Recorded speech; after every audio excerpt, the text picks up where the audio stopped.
아버지 하나님 감사드립니다. 믿음의 근원이 어디에 있습니까? 주를 바라보고 주 은혜 안에 속한 복된 은혜가 넘치게 하여 주옵소서. 이 나라의 인물들, 리더들도 그런 하나님의 복음을 전할 수 있는, 살아계신 그 하나님을 나타낼 수 있는 요셉과 같은 리더들이 아버지 하나님 나타나게 하시고 세워지게 하여 주옵소서. 그러기 위해서 이 백성들이 깨어있기 원하고, 그러기 위해서 그리스도인들이 먼저 깨어나 한 마음이 될 수 있는 은혜의 삶이 되도록 주장하여 주옵소서. 우리 교회의 삶 속에서도 동일하게 하나님 은혜를 사모합니다. 하나님과 연합을 사모합니다. 주여 온전히 말씀하시고 새롭게 하여 주옵소서. 감사드렸고 주 예수 그리스도 이름으로 기도드렸습니다. 아멘. 이 시간 우리 함께 보실 말씀은 예레미야 14장 1절에서 6절까지의 말씀입니다. 예레미야 14장입니다.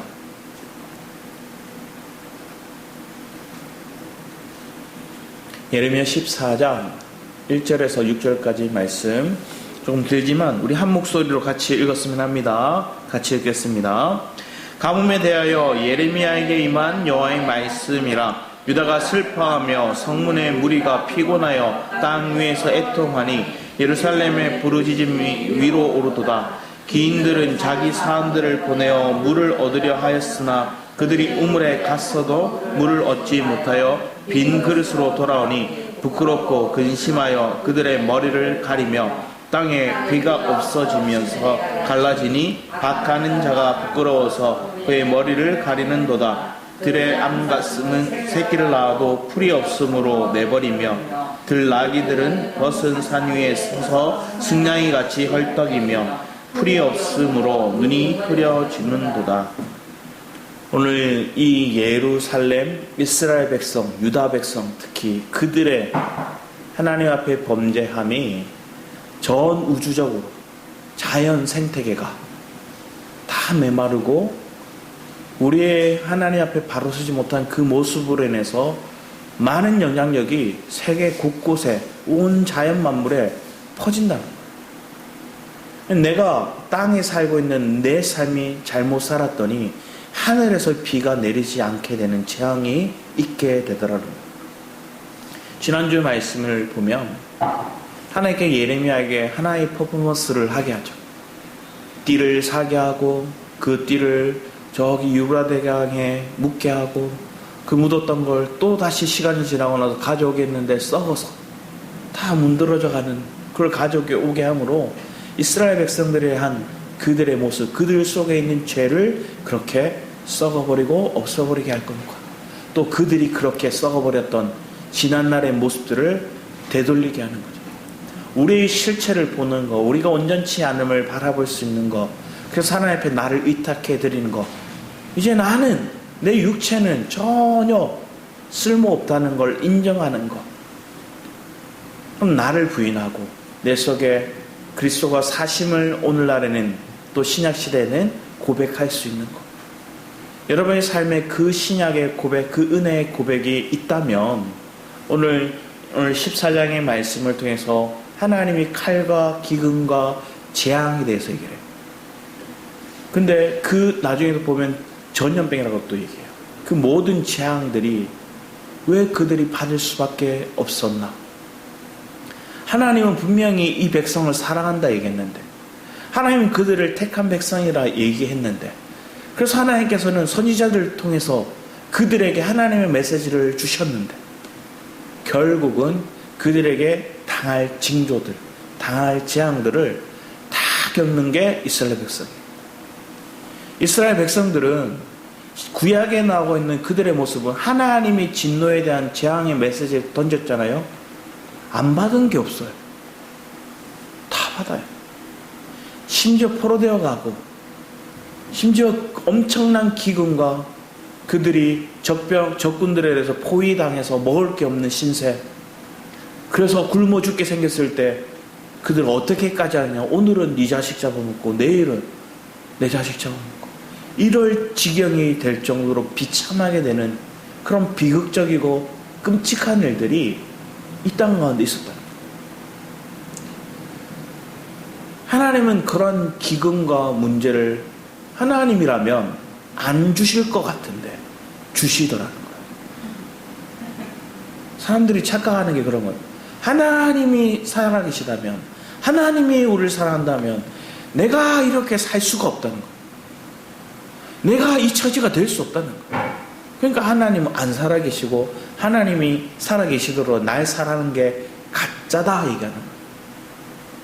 욥을 보고 또 얘기를 하는 거예요. 하나님 정말로 신이라면, 하나님 정말 사랑한다면, 하나님이 정말로 전지전능하다면 왜 하루 순간에 10명이나 되는 그 귀한 자식들을 죽게 만들며 전염병에 걸리게 만들고 피부병에 걸리고 온 집안이 망하고 조롱거리가 되고 그 꼴을 당하게 내버려 두는 게 하나님이 맞나? 그런 하나님이라면 나 안 믿을란다 이러신 분도 봤어요.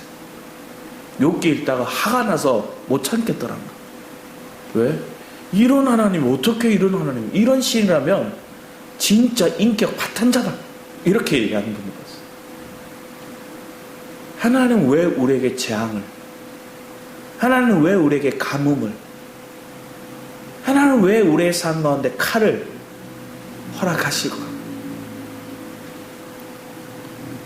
우리 속에 있는 거짓된 거, 잘못된 거 다 하나님 드러내시는 작업을 하시죠. 그래서 1절의 시작이 가뭄에 대하여, 가뭄은 물이 오지 않는 거죠. 물이 없는 거예요. 우리나라는 조금 비 안 와도 물이 고여 있거나 아니면 산에서 물이 흐르거나 이렇게 하는 곳이 많아서, 또 큰 강들이 곳곳에 지역마다 있어서, 또 심지어 댐 같은 시설들이 마련되어 있어서 가뭄이 좀 와도 어느 정도 버텨요. 그런데 이스라엘 딸은 어떤 땅이죠? 비를 흡수하는 땅이래요. 그러니까 물이 집안이 단단해져서 그 물을 고여놓고 그 물을 받아놓을 수 있는 땅이 없는 거예요. 비가 내리면 그대로 흡수해버린다는 거예요. 그래서 하나님께서는 그 땅에 이른 비와 늦은 비를 허락하시죠. 겨울이 끝나고 이제 봄이 와서 이제 씨앗을 심기 시작하는 그때는 말랐던 그 대지, 그 땅을 부드럽게 하기 위해서 많은 이른 비의 양이 쏟아져야 돼요. 추수 때를 가까웠어요. 그때에도 하나님께 적절하게 늦은 비를 통해서 그 추수를 도모할 수 있도록 하나님 하시는 거예요.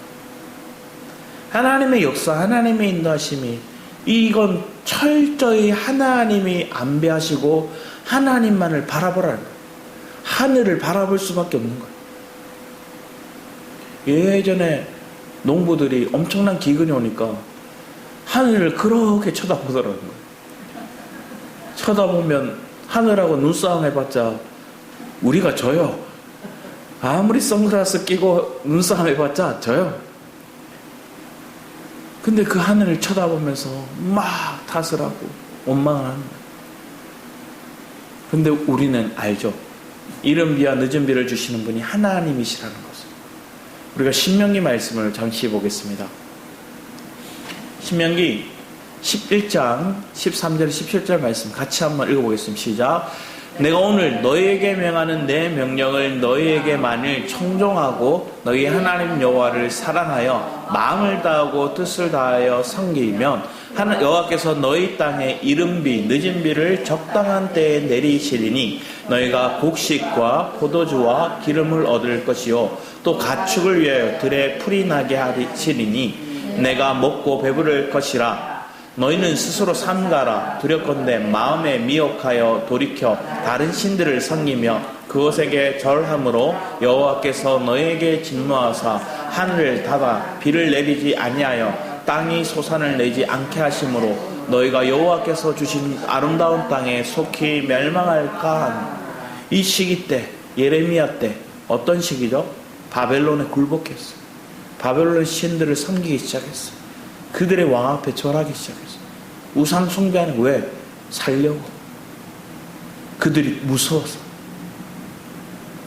하나님 분명히 그들의 마음 가운데 마음을 다하고 뜻을 다하고 그 마음에 그 주님을 모시고 살면 하나님이 이른 비와 늦은 비를 통해서 그들에게 많은 것들을 비를 공급하시고 땅에는 풀을, 또 가축들은 그 풀과 물을 마실 수 있도록 살게 하는 거예요. 우리가 밥은 좀 못 먹어도 견디는데 물은 못 마시면 얼마나 버틸까요? 일주일도 못 버틸 것 같아요. 밥은 일주일 이상 굶는 사람들도 보잖아요. 뭐 40일 금식하시는 분도 있고 막 하지만 물은 우리의 그만큼 중요해요. 그런데 오늘날 이 가뭄이라는 것들을 어떤 의미로 받아들여야 되냐면 하나님의 영적인 의미로 보는 거예요. 영적인 메마름을 얘기를 하는 거예요. 내 심령에 하나님의 영의 말씀에 고갈 메마름이 있는 거예요. 심지어 이 시대에는 말씀의 홍수 시대라고 얘기하지만 마실 물이 없다 얘기하죠. 왜? 홍수 중에 많은 물로 인해서 진흙까지 쓸어하다 보니 마실 물이 없는 거예요. 잡탕이 되어버렸어요. 우리의 삶을 하나님께서 주시는 은혜를 따라 살아가면 하나님 내게 생명의 말씀을 주실 줄 믿습니다.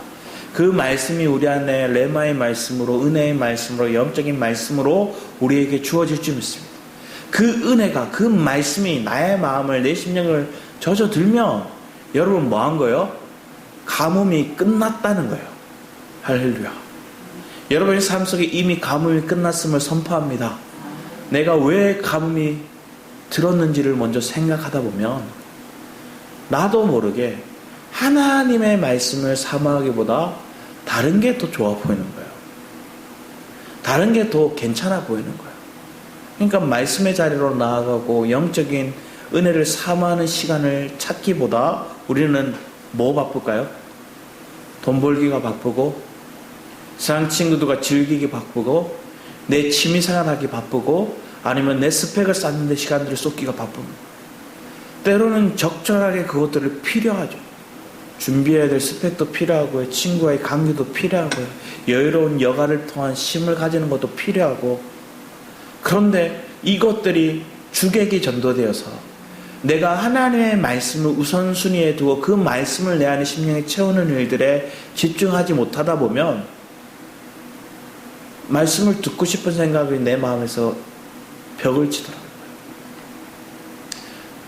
그러니까 그 말씀 들어도 안 바뀌던데 하는 생각을 가진 사람들도 있어요. 들어봐야 뭐 안 바뀌던데, 저 사람 뭐 나보다 실력 없어 보이는데, 내가 어쩔 수 없이 교회에 오니까 이 교회 등록했으니까 앉아있기는 한데 안 들어. 그러면 진짜로 안 들려요.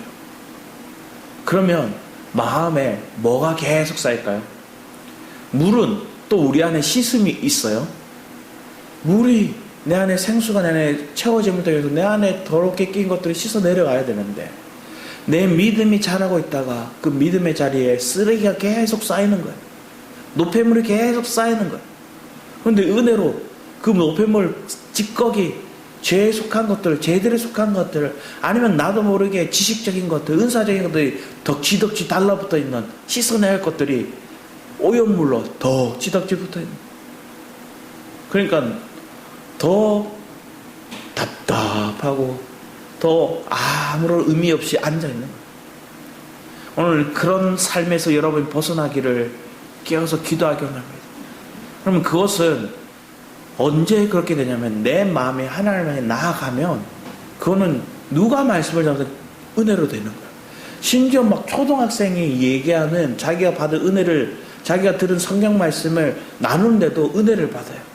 아니면 또 안 믿는 사람이 얘기하는 그 삶에 대한 메시지 속에서 하나님의 음성이 그 안에 담겨서 들려오게 돼요. 그러면 내 안에 목적지를 찾게 됩니다. 저는도 여러 번 말씀드렸지만 마산에 있을 때 한 성도님이 저희 교회를 떠났어요. 왜? 나름대로 리더 역할을 하다가 밑에 있는 자기 어떻게 보면 목장 식구들이 안 따라오고 자꾸만 안 좋은 얘기하니까 시험에 든 거예요. 그래서 리더가 떠나버렸어요. 근데 시간이 지나고 몸이 계속 힘들고 마음적으로 힘드니까 안 믿는 남편이 그냥 좀 마산 순복음교회 엘베달 교회나 가보지 이렇게 얘기하더라고요. 그래서 그분이 안 믿는 남편을 통해서 하나의 음성이 들렸다고. 그래서 다시 돌아왔어요. 여러분의 삶에는 어떠한 은혜가 있을까요? 내가 이해되지 않는 상황들, 누군가의 만남 속에서 하나님이 내게 붙여주신 사람들, 만나게 하는 사람들 속에서는 이유가 분명히 있더라고요. 때로는 거기서 내가 영혼들을 바라볼 수 있는 영적인 눈이 열리기를 원하는 거고, 또 영적인 눈이 열렸다면 그 영혼들을 하나님이 내게 붙여주신 영혼이라면 하나님께로 생명을 흘러내야겠죠, 그 사람이. 근데 그걸 흘러내는 것들이 내 힘으로 하다 보면 고갈이 와요. 메마름이 오고, 그래서 또 지치는 거예요. 언제까지 내가 너한테 이렇게까지 애를 쓰고 이렇게 마음을 써야 돼. 이 배은방득한 녀석아, 얘기를 하면서 속에서 붕괴를 하는 거예요. 그럼 또 뭐 하는 거예요? 내 안에서 나도 모르게 은혜가 깨져버린 거예요. 메마름이 드러난 거예요. 내 실체가 그렇게 드러난 거예요.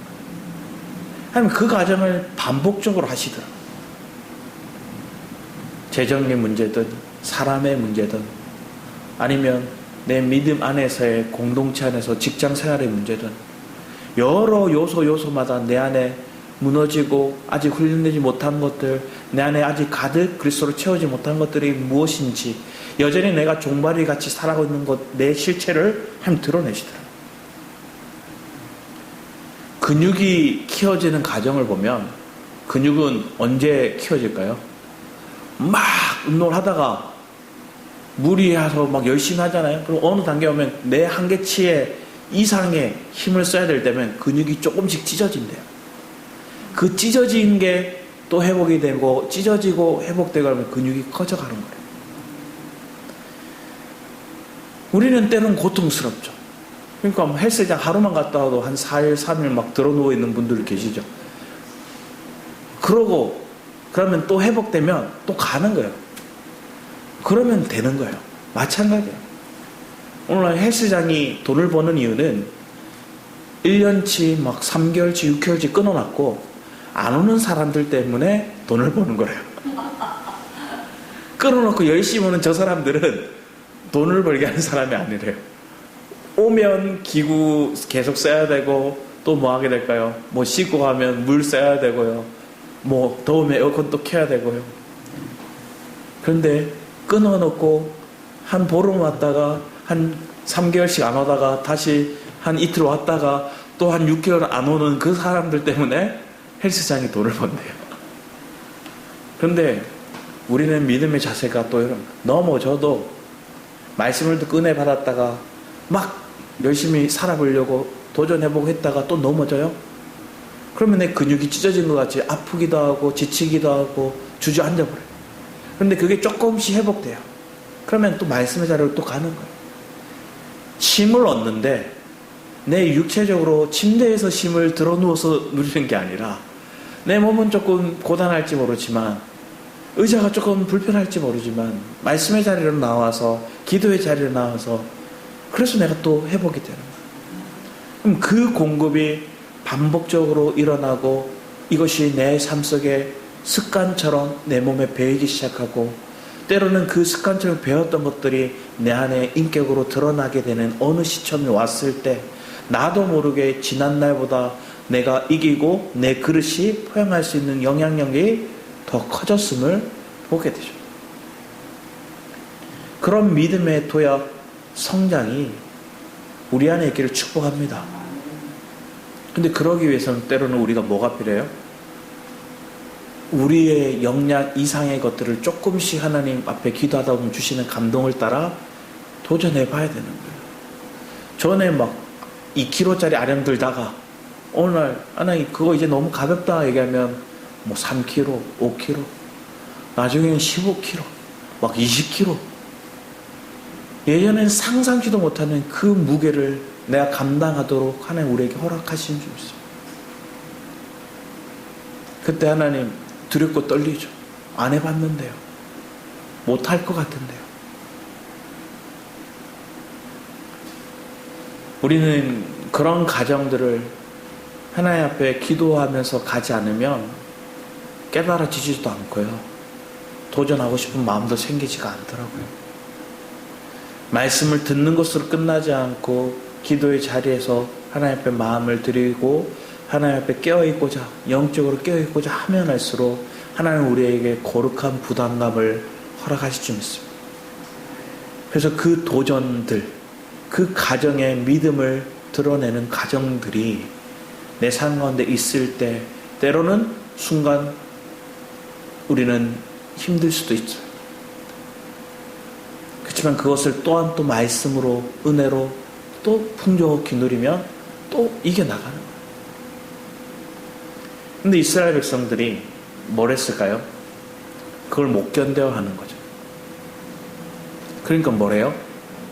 곁눈질 하다가 이방신을, 우상신을 섬기기 시작하고 하나님을 모독하고, 그리고 그들이 하나님과 영영 떠나는 인생이 되어버린 거예요. 사실은 그런 장면들이 그들에게 있기에 하나님이 그들을 돌이키게 하기 위해서는 뭐가 필요할까요? 칼과 기근과 재앙이 필요하다는 거예요. 회복하기 위해서. 그래서 하나님은 어떤 때는 누군가를 위해서 중보하고 기도하고 있는데 하나님 뭐 하게 할까요? 기도하지 말아 하실 수도 있어요. 저 사람은 하나님 축복에 기도하고 있는데 저 사람을 위해서 하나님 지금 당장 이 문제 해결되기 위한 기도를 막 하고 있는데 하지 말아 할 수도 있는 거예요. 왜 그럴까요?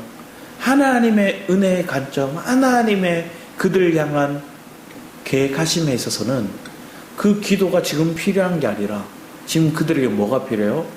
기근이 필요할 수 있어요. 그들에게 칼이 필요할 수 있어요. 그들에게 때로는 전염병이 필요할 수 있는 거예요. 이 나라, 온 세계 하나님 그 시기에 우리는 코로나 시기를 다 겪어왔어요. 하나님 언제까지입니까? 코로나. 다 죽게 생겼어요. 다 죽게 생겼어요. 다 안 죽었어요. 그러니까 전염병을 예방하기 위해서 백신도 만들고 예방약도 만들고 막 준비를 하기 시작해요. 자, 그러면 그게 다 없어졌나요? 없어질만 하면 뉴스가 뚱뚱 나오고 아니면 또 다른 게 생겼다 나오고 더 심각한 거예요. 그럼 이걸 통해서 우리 인생에는 칼, 기근, 전염병은 아차하면 오는 거예요. 근데 그것을 내가 무조건 괜찮다 하고 내가 다 그거 나한테 안 올 거다 생각하는 것 자체가 착각이고 교만이죠. 대한민국은 전쟁이 끝난 나라가 아니에요. 여전히 대치하고 있는 나라예요.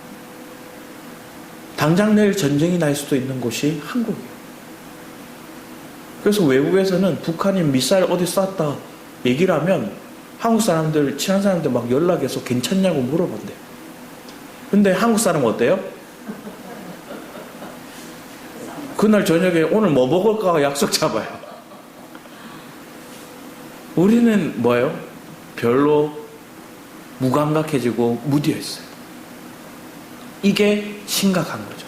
영적인 무디어 있는 것들이 결국은 그 무디어 있는 우리의 생각들, 우리의 관념들 하나님께서는 기근 그리고 재앙, 칼로 경각심을 통해 깨어있게 하는 거예요. 그래서 막 힘이 다시 회복될 수 있도록 주십니다. 우리의 삶 속에 하나님을 사모하고 하나님을 바라볼 수 있는 은혜가 있기를 축복합니다. 뒤에 보면 밑에 귀인들은 자기 사람들, 그러니까 나름대로 잘 사는 그런 지도자들, 리더들 아니면 부유한 계층들이 자기들의 어떤 신하 종들에게 물도라고 시켰어요. 그런데 아무리 찾아도 물이 얻을 수가 없는 지경에 있는, 우물에 갔어도 물을 얻지 못하고 빈 그릇을 돌아오니 부끄럽고 근심하여 그들의 머리를 가리고, 땅에 비가 없어지면 지면이 갈라지니 하늘에서 인간이 하나님 앞에 범죄하니 하늘에서 비가 내리지 않았고 하늘에서 비가 내리자니 땅의 재앙이, 땅이 갈라지기 시작해요. 땅이 갈라지고 그들의 물이 없으니 풀이 자라지 않게 되고, 풀이 자라지 않게 되니 가축들이 먹을 게 없는 거예요. 그래서 밑에 보면 이렇게 적혀있죠. 암사슴이 새끼를 낳아도 풀이 없으므로 뭐 한대요? 내버린대요. 풀이 없어서. 들나귀는 벗은 산 위에 서서 승냥이 같이 헐떡이며 풀이 없으므로 눈이 흐려져요. 짐승들이 막 혼미해지고 눈이 흐려지고, 이 지경이 되는 것들이 무엇 때문에 그런 거예요? 하나님의 사람이라는 그 인간의 범죄함을 통해서 온 생태계가 무너지기 시작하는 거예요.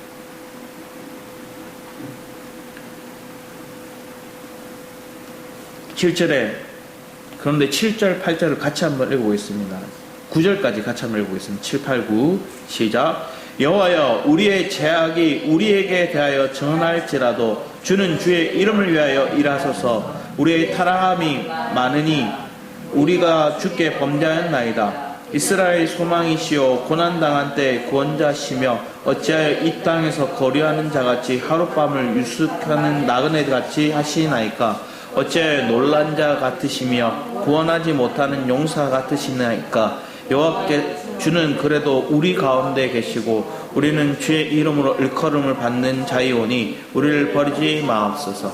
예레미야가 여기서 얘기하는 것들은 뭐냐면, 하나님 누구한테 얘기했어요? 예레미야를 통해서 하나님의 말씀을 대언하는데, 그 말씀을 대언하는 이 백성, 예루살렘에 살고 있는 이 유다 백성들이 범죄하였다, 그들의 재앙이 있을 거다 얘기를 했는데, 예레미야는 뭐로 얘기해요? 우리로 얘기해요. 너희들이 범죄해가지고 너희들 때문에 이 일들이 일어난다 하는 게 아니라 나도 포함시키는 거예요. 우리의 죄 때문에 우리가 범죄했습니다. 우리가 영적으로 깨어있다는 건 누군가의 잘못 지적하는 것도 네 잘못이야 이것으로 끝나는 게 아니라 우리의 잘못으로 생각할 수 있는 폭넓은 시야를 가진 게 리더죠. 나는 나름대로 잘 살았어요. 나름대로 괜찮아요. 그런데 기꺼이 저들의 죄악을, 저들의 허물을 끌어안는 사람은 저 사람의 잘못, 저 사람의 죄악을 내가 끌어안는 거예요. 그리고 나의 죄로 받아들여요. 그리고 내가 마땅히 받아야 될 재앙으로 생각하는 거예요. 그런데 이 재앙의 문제를 해결할 수 있는 분이 이 사람은 누군지 알아요. 하나님은 이걸 재앙을 주시기도 하지만 재앙을 거두시기도 하시는 분인 줄 알아요. 그 하나님은 심판하시기도 하지만 그 하나님은 우리에게 구원자가 되심을 알아요. 그런 사람이 깨어서 영혼들을 풉니다. 그렇게 내가 믿음의 고백을 깨어있는 사람이 내게 속해 있는 공동체, 가정과 직장과 우리의 교회 안에서 끌어안을 수 있는 마음이 있길 축복합니다. 이 대한민국에도 그런 리더들이 있어야죠. 근데 그 리더가 그리스도를 알고 믿는 리더가 세워지길 바랍니다. 인간적으로 성공해지고 생각해 보세요. 하나님을 알지 못하는 리더들이 뭐 성공을 시켜요. 뭐 IT를 발전시켜요. 무역을 발전시키고 세계적인 어떤 관계들이 막 잘 풀려요. 그렇게 하면 그들은 어떻게 할까요? 더 범죄하는 거예요. 그 비단 얘가 한국의 모습인 거예요.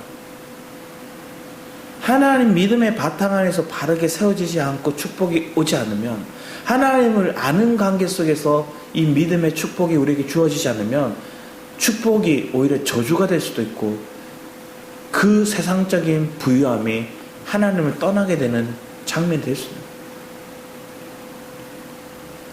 그랬던 그들 속에 이제는 하나님께서 다시 회복하기 위해서 기근, 칼, 재앙을, 전염병을 주시는 거죠. 그래서 7절과 9절 말씀에 보면 우리라는 단어가 거의 7번 나와요. 7번. 우리의 죄악, 우리에 대하여 증언하며 우리의 타락함, 우리에게 주께 범죄하였으며 우리 가운데 계시고 우리는 주의 이름으로 일컬음을 받는 자이며 우리를 버리지 마옵소서. 하나님 앞에 긍휼을 얘기합니다. 하나님 앞에 우리의 죄, 우리 공동체의 죄, 저 사람의 죄를 하나님 얘기하지 않고 우리의 죄라 얘기하고 그 죄를 해결할 수 있는 분이 주님이심을 알기에 내가 주의 이름 안에 그리스도 안에 있게 삶하는 모습들. 자, 그랬더니 10절 12절 말씀을 보면 참 아픔이죠. 이렇게 적혀있어요. 여호와께서 이 백성에 대하여 이와 같이 말씀하시되 그들이 어그러진 길을 사랑하여 그들의 발을 멈추지 아니하므로 여호와께서 그들을 받지 아니하고 이제 그들의 죄를 기억하시고 그 죄를 벌하시리라 하시고 여호와께서 또 내게 이르시 너는 이 백성을 위하여 복을 구하지 마. 앞에 제가 말씀드렸죠. 더 이상 이 백성을 위해 기도하지 마. 저 사람 놓고 기도하지 마. 얘기할 수 있는. 근데 하나님 우리의 삶 속에 기도하지 마 하셨지만 버리신 건 아니에요. 오히려 그 가정 중에 저 영혼들을 더 경각심으로 깨워가시는 거죠. 우리 솔로몬의 모습을 볼까요? 뒤에 말씀 보면 열왕기상 8장 35절 36절 같이 한번 읽어보겠습니다. 시작. 만일 그들이 주께 범죄함으로 말미암아 하늘이 닫히고 비가 없어서 주께 벌을 받을 때 이곳을 향하여 기도하며 주의 이름을 찬양하고 그들의 죄에서 떠나거든 주는 하늘에서 들으사 주의 종들과 주의 백성 이스라엘의 죄를 사하시고 그들이 마땅히 행할 선한 길을 가르쳐 주시오며 주의 백성에게 기업으로 주신 주의 땅을 비를 내리시옵소서. 여기 하는 거예요. 뭘 얘기하고 있어요? 우리가 그들을 위해서 기도하는 것들도 중요하지만 그들이 하나님 앞에 기도하는 때가 오는 거예요. 왜 우리가 그들을 위한 중보를 또 하나님께 못하게 하실까요? 그들이 바닥을 치고 고통이 오고 힘들어지면 결국에는 스스로 주님을 찾게 되더라고요. 결국 그래서 하나님 이 솔로몬은 기도할 때 내 백성 내 후손들이 혹여 하나님 앞에 범죄하더라도 하나님 그들이 그래서 그 범죄하면 하나님 비를 멈추시고 이른비와 늦은 비가 없어서 이 땅이 황폐해지고 땅이 갈라지고 짐승들이 죽더라도 그들이 다시 깨어서 하나님 앞에 기도하면 주의 이름을 찬양하면 그들의 죄에서 떠나거든 주님 하늘에 들으사 주의 종들의 주의 백성 이스라엘 죄를 사하시고 그들이 마땅히 행할 선을 가르쳐 주셨소서.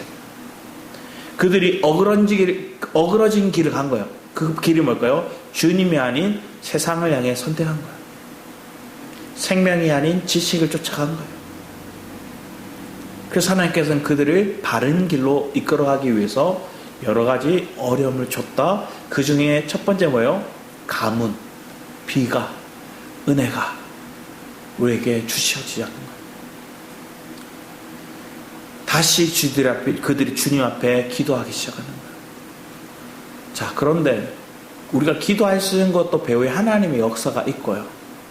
우리의 죄를 떠날 수 있는 것도 하나님 은혜 안에서 떠날 수 있는 거예요. 철저히 그리스도 안에 이게 이루어진다는 걸 신약에서는 얘기를 하죠. 왜? 구약은 우리가 하라고 했지만 결국은 다 실패하거든요. 다 온전치 않은 거예요. 그래서 철저히 주님이 모든 걸 다 하셨어요. 그 그리스도가 우리에게 은혜로 비로 우리에게 생명으로 오셨음을 믿습니다. 13절 이하 말씀은 이에 내가 말하되 12절 말씀은 그들이 금식할지라도 내가 그 부르짖음을 듣지 아니하겠고 번제와 소제를 드릴지라도 내가 그것을 받지 아니할 뿐 아니라 칼과 기근과 전염병으로 내가 그들을 멸하리라. 자, 우리 성경에 보면 우리 어디를 볼까요? 사무엘하 말씀을 잠깐 볼까요? 사무엘하 24장입니다. 다윗이 노년에 그가 인생을 이제 마지막으로 정리하는 시점에 뭘 했느냐? 인구조사를 해버렸어요. 인구조사를 왜 했을까요? 자기의 어떤 업적을 남기기 위한, 기리기 위한 모습이 커요. 그러니까 자기를 높이는 거죠. 그거에 대한 하나님의 반응이 나타나기 시작합니다. 우리 10절, 11절, 13절까지 같이 한번 읽어보겠습니다. 시작. 다시 백성을 조사한 후에 그의 마음에 자책하고 다시 여호와께 아뢰되 내가 이 일을 행함으로 큰 죄를 범하였나이다. 여호와여 이제 간구하옵나니 종의 죄를 사하여 주옵소서. 내가 심히 미련하게 행하였나이다 하니라. 다윗이 아침에 일어날 때 여호와의 말씀이 다윗의 선견자 된 선지자 갓에게 임하여 이르시되 가서 다윗에게 말하기를 여호와께서 이와 같이 말씀하시기를 내가 내게 세 가지를 보이노니 너를 위하여 너는 그 중에서 하나를 택하라 내가 그것을 내게 행하리라 하셨다 하라 하시니 갓이 다윗에게 이르러 아뢰어 이르되 왕의 땅에 7년 기근이 있을 것이니까 혹은 왕이 왕의 원수에게 쫓겨 석 달 동안 그들 앞에서 도망하실 것이나이까 혹은 왕의 땅에 사흘 동안 전염병이 있을 것이니까 왕은 생각하여 보고 나를 보내신 이에게 무엇을 대답하게 하소서 하는지라. 다윗은 이 세 가지 재앙에 대한 선택 속에서 두 가지는 이미 경험해 봤을 것 같아요. 도망자 신세로 때로 먹을 게 없어서 배고픔을 겪어봤어요. 그런데 7년이라는 시간 너무나 길죠. 나이도 엄청 많아요. 그 노년에 7년의 기근을 이 백성 어떻게 버틸까? 도망자 해봤으니까. 그리고 그 뒤에 석 달 동안 쫓겨다니는 거. 쫓겨다니는 게 이골이 난 사람이 다윗이. 사울에게 쫓겨서 도망자 신세가 됐고 블레셋 왕에게 죽을 뻔하였고 여러 요소들 속에서 고통을 겪어봤던 게 다윗인데 마지막 전염병에 대해서는 그 이전의 삶 속에는 경험했다는 얘기가 없었어요. 그리고 제일 짧아요. 3일.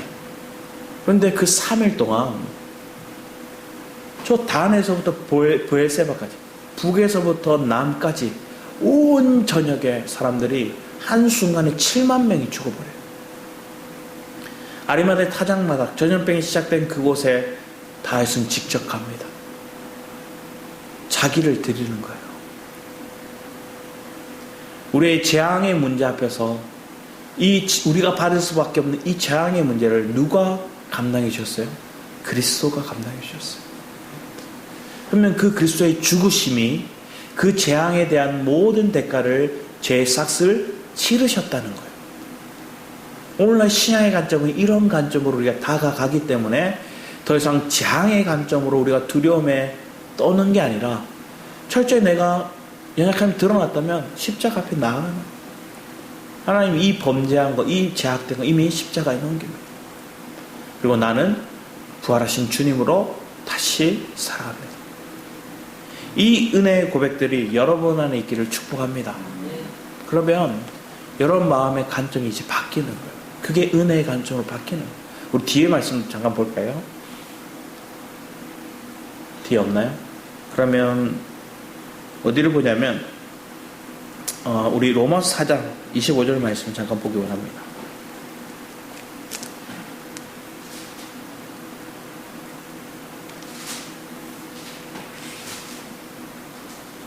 로마서 4장 25절 말씀입니다. 로마서 4장 25절 같이 한번 읽겠습니다. 시작. 예수는 우리가 범죄한 것 때문에 내줌이 되고 또한 우리를 의롭다 하시기 위하여 살아나셨느니라. 아멘. 주님은 우리가 우리의 범죄함만을 그냥 해결해 주신 분이 아니라 그 범죄함을 넘어서 우리가 뭐 하겠다? 의롭다 하심을 이루기 위해서 살아나셨다. 부활의 생명이 여러분 안에 있다면 이 은혜가 우리 안에 있을 줄 믿습니다. 그럼 우리는 범죄가 했다는 것에 대한 죄책감, 그 범죄의 문제만 해결되었다는 죽음의 문제만을 생각하는 게 아니라 의롭다함을 입었다는 부활의 관점에까지 나아가는 거예요. 그러면 그 생명이 나를 부활의 관점으로 살게 하는 거예요. 그래서 십자가는 우리가 죽음만을 얘기하면 아니 부활까지도 바라보게 하고, 그러면 내 죄만을 해결했다는 것으로 끝남이 아니 내가 의롭다함을 이뤘다함으로 나아가는 은혜의 삶으로 고백해야 돼요. 그럼 그 은혜에서 이제 오늘 하루를 살아가는 것.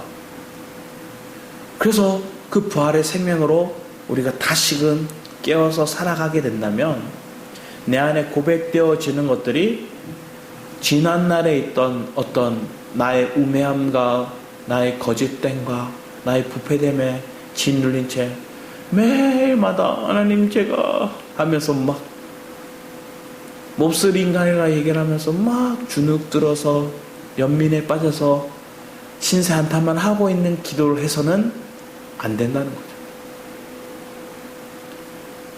그건 하나님을 제대로 모르는 거예요.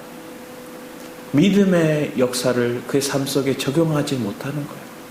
부활의 생명을 실상 누리지 못하는 거예요. 방금 심지어 넘어졌을 수도 있어요. 예배로 나오는 걸음속에서 실패했을 수도 있어요. 그치만 주님 앞에 은혜로 나아가는 사람은 뻔뻔하게 나가는 거예요. 왜? 이건 나와 상관이 없는 거예요. 이미 옛사람, 이미 십자가에 끝장난 거예요. 새 사람으로, 부활의 생명으로 또 오늘 살아낼 수 있는 역사가 우리 안에 있기를 축복합니다. 엘리야 시대 때도 아합 왕의 엄청난 범죄를 통해서 북이스라엘에 뭐가 왔을까요? 하나님께서는 기근이 왔어요. 가뭄이 와요. 근데 결국은 그 가뭄을 통해서 끔찍한 일들이 일어났지만 3년 반에 가뭄이 끝나고 난 다음에 엘리야를 하나님의 사람을 통해서 기도하게 하시고 그 기도의 결실이 나타나요. 작은 손바닥만한 것 구름이 나타날 때까지 사안을 계속 보내서 뭐가 징조가 있느냐 계속 보내는 거예요. 그 말은 뭘까요? 하나님의 역사가 나타날 때까지, 그 하나님의 징조가 나타날 때까지 끝까지 기도하는 거예요. 여러분의 삶 속에 하나님의 영적인 메시지가 들릴 때까지, 하나님의 영적인 그 은혜가 내가 푹 젖어들 때까지 우리가 깨어있기를 축복합니다. 그 깨어있음으로 나아가는 거예요. 승리의 삶을 살아가는 거예요. 그래서 하나님 경각심을 재앙을 통해서 경각심 딱 드니까 다윗은 자기 목숨을 귀한 것으로 여기지 않고 가서 하나님 살리는 거예요. 영혼들을 회복시키는 거예요. 그리고 그곳에 뭐라 해야 될까요? 하나님이 원하는 그 성전이 그 터 위에 세워지게 되는 거예요. 여러분의 삶이 때로는 죽음으로 내몰리는 시간들이 와요. 근데 그것을 기꺼이 드리는 삶이 되는 거. 우리가 솔로몬의 한 장면을 보면 솔로몬의 지혜를 얘기를 할 때 그 솔로몬은 우리가 잘 알고 있는 지혜 중에 하나가 한 아이를 놓고 두 여인이 자기 아들이다 자기 아들이라 얘기해요. 근데 이때 한 여인, 솔로몬이 지혜를 낸 게 뭐예요? 둘 다 어미라고 얘기하니 그냥 공평하게 저 아이를 반으로 잘라버려요. 그래서 반반 나눠줘라 얘기해요. 근데 우리는 잘 알듯이 이 아이의 엄마는 내 애가 아닙니다. 저 아이의 엄마입니다 얘기해요. 왜 그래요? 그 아이가 죽게 생겼거든요. 그러니까 기꺼이 내 모든 걸 버리는 것. 하나님의 은혜 안에 살아가는 삶은 내 기득권 그리고 내가 주장할 수 있는 모든 걸 뭐 하는 거예요? 저 영혼을 살리기 위해서 내던지는 거예요. 그러면 왕 앞에서 내가 거짓말하는 사람이 되는 거예요. 왕 앞에서 사기꾼이 될 수도 있는 처진 거예요. 저 아이는 살고 내 아들을 저 여인에게 뺏기는 상황이 될지언정 저 아이가 죽어서는 안 돼. 기꺼이 저 아이를 살기 위해서는 나를 희생해. 그래서 그 아이를 살리고자 해요. 그 지혜를 가진 이 솔로몬은 참 어미라면 이 아이를 살리려고 했던 걸 알고 반으로 가르고자 했던 저 여인을 가짜라 드러내죠. 그게 솔로몬의 지혜였죠. 근데 신앙 안에서의 모습도 보면 기꺼이 주님은 우리에게 재앙을 내리셨지만 그 재앙을 그분이 직접 담당하셨어요. 그 모든 걸 담당하시면 그 주님이신 거예요. 그리고 그 자녀를, 그 백성을 살리신 분이 우리 하나님이시고 그 아들 예수 그리스도이심을 믿습니다. 그러면 그 분의 아픔, 그 분의 마음은 어떠할까를 여기서 캐낼 수 있다면, 하나님은 재앙을 선포하고 저를 기도도 하지 마라 얘기했지만 본질적인 의미 속에 그들을 향한 아버지의 마음이 무엇인가를 알게 되는 거죠. 저 영혼을 생명을 존귀 여기고 어떻게 해서든 저들을 살리고 깨어나기 위한 아버지의 마음에 매를 들지만 들고 싶지 않은 아버지예요. 매를 들어서라도 저 아이가 바른 길에 또 그들의 생명을 보존하는 길에 설 수 있도록 살려고자 하는 그 부모의 심령뿐. 세상은 보이는 감정, 그들이 생각하고 있는 그 기준, 도덕, 윤리, 그 틀에 못 벗어나요. 그러니까 그 기준, 자기들이 선하다 생각하는 그 기준 안에서만 이 성경을 해석하려고 하니 성경이 그들은 이해되지도 않고 하나님이 사랑의 하나님이라 얘기하고 전지전능한 하나님이라 얘기했는데 이해가 되지 않아. 이걸 뛰어넘을 수 있는 마음은 그리스도의 영 안에서만 해석되고 영 안에서만 그것이 발견되어질 줄 믿습니다. 그 은혜를 누리는 저와 여러분은 이미 하나님의 피가, 하나님의 은혜가 우리의 심령을 풍족히 적신 줄 믿습니다. 그걸 사모하며 날마다 또 깨어서 기도할 수 있는 저와 여러분의 삶이 되기를 축복합니다. 아버지 하나님 감사드립니다. 우리의 삶에 찾아오신 그 주님, 그 주님의 은혜로, 그 주님의 생명으로 누리고 내가 완전한 것이 아니라 주님이 완전하심을 알기에 나의 부족함, 나의 거짓됨, 나의 온전치 않음을 십자가 앞에 내려놓고 부활의 생명으로 다시 의롭다 하심을 얻기 위해 살아가신 그 주님의 생명을 우리가 누리고 살아내는 우리 성도들 되게 하여 주셔서 감사드렸고 주 예수 그리스도 이름으로 기도했습니다. 우리 주는 완전한